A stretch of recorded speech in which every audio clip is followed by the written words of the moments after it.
Bucknell all started during the week, with practice. The guys were locked in and focused, and came out and played with a lot of energy. I think we started a little bit slow, but, I think the critical point in the game was right before half. Obviously we scored in a 2-minute drill and then got a turnover and scored again, then came out after half and scored again. So you always talk about the last four, the first half, first four, the second half, and it created 21 points for us or 20 points for us. So, our kids were just really dialed in. They played with a lot of energy, and you got to do a lot of good things to score 62 points, and not just on one side of the ball, but in all three phases.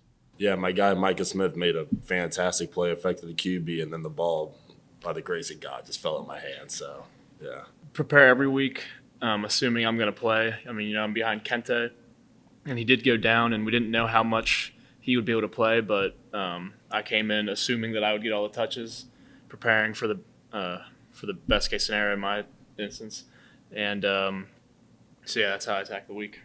Well, I think a couple things, right? I think a lot of our older kids were disappointed in the way we played the year before when we were out there, and it was a league game. It was an important game. I think we stressed that to them. If we want to get to where we want to be at the end, focusing on that game was really important. And not looking ahead to anything else other than how do we beat Bucknell. So, I think we're going to try and get the kids to match that intensity every week. This week, going up to Holy Cross in 3 weeks, and then Colgate here. So, if you don't show up any week in this league, you will lose. That's a given. So we got to make sure that we show up every week.